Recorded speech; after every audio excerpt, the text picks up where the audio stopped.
Vile vile tukakuta kuna watu walikuwa na leseni nyingi za kunyanyasa wakulima.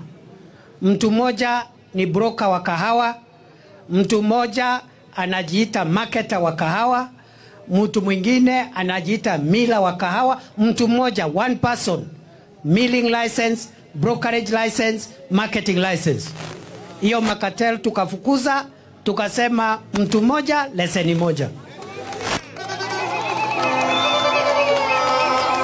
Sisi ni wakulima. Sisi ni wakulima. Na tunafuga ng'ombe. Si tunalima kahawa na majani chai na mchele na avocado. Vile vile sisi ni wana biashara. Sana hizi biashara za reja, biashara ndogo ndogo. Almost every family iko na mkulima na iko na mwanabiashara. Ndio tulisema kahawa ambayo siku ile Rais William Ruto amechaguliwa kuwa rais, kahawa ilikuwa inatoka shilingi 50 2022. Leo hii kupitia juhudi ya serikali, kahawa kilo moja sio shilingi 50, ni shilingi 120, 130, 140.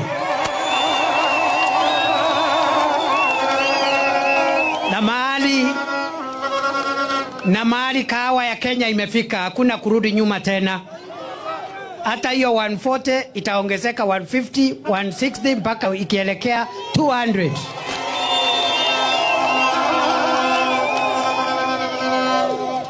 Uone waburenda. Ni kwa sababu tukiimarisha kilimo cha kahawa, familia nyingi zitaelimisha watoto wao, harambee zitapungua, tutajijengea manyumba yetu na tutanunua ile mahitaji ambayo tunahitaji ya familia zetu.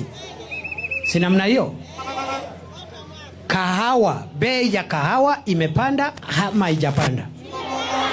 Si bei ya kahawa imepanda? Si mnajua sasa ni 130, 140. Hapa Embu wameanza, hapa jirani wetu wa Embu wamefikisha 147, 148, inaelekea 150.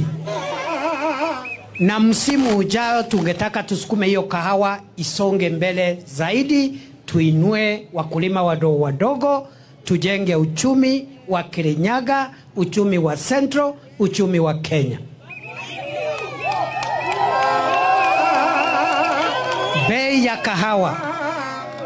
Bei ya kahawa haijapanda kivyake, imepanda kwa sababu serikali ilipeana mbolea ya bei nafuu.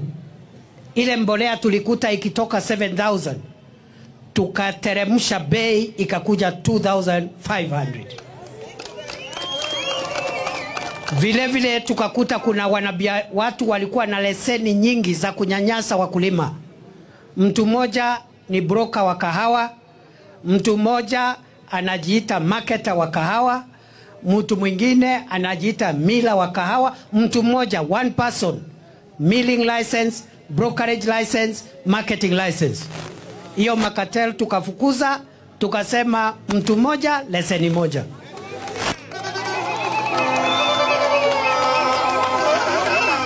Kama wewe ni broker, unakuwa broker. Kama wewe ni marketer, unakuwa marketer. Kama wewe ni miller, unakuwa miller. Hiyo pamoja na mbolea ya nafuu, mbegu nafuu ambayo imeteremshwa bei. Na pia tukasema viongozi wa factory na society ya kahawa waajibike, wawache kupoteza pesa ya wakulima na kufanya ukora hapo, mkulima jasho yake inapotelea hapo katikati. Kwa sababu ya hiyo reforms, kahawa imefika hapo. Wakati wa campaign tulisema tutatoa kahawa 50 shillings a kilo ifike 100. Sasa tumepita hiyo 100 guaranteed minimum return. Tuko 130, 140 na tunasonga tukisonga.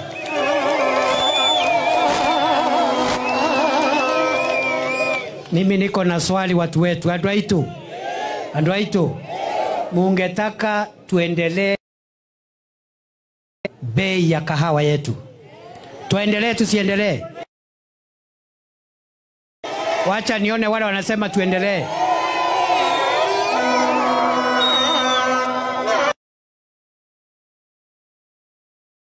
Kwa sababu hapa kuna mambo ya majani chai. Tumeisongesha kidogo, tuliikuta 44 shillings a kilo, sasa imefika 64, lakini haitoshi. Lazima tuisongeshe mpaka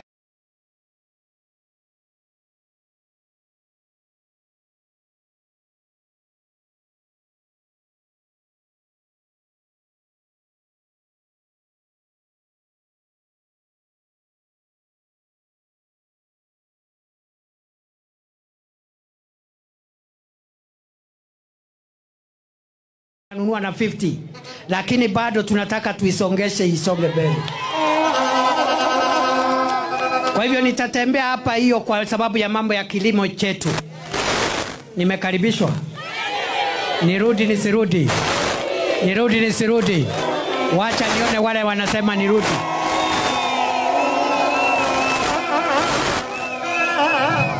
Vile vile tumesema tutabadilisha siasa ya Kenya. Sisi viongozi ambao tumechaguliwa tuache mtindo wa kungojea siku ya kampeni. Ati saa hiyo ndio unatambua mama mboga na mtu ya bodaboda. Ati unangojea siku ya kampeni huko 2027 ndio unakumbuka kuna mtu anaitwa mama mboga, unamtafutia apron. Unakumbuka kuna bodaboda, unamtafutia reflector. Ni lazima tutembee na watu wetu wote kila siku, hata kama ni wakati wa kampeni ama sio wakati wa kampeni.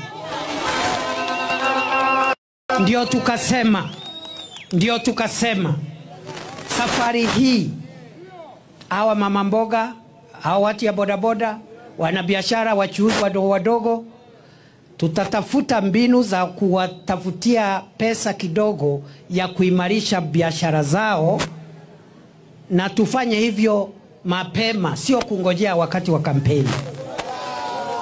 Ndio tusafiri nao pamoja. Si namna hiyo? Sio ndio bottom up? Sio ndio bottom up ya kuinua wale wako chini na kutembea nao pamoja? Tuendelee na hiyo kazi. Hiyo ndio kazi imetuleta hapa siku ya leo.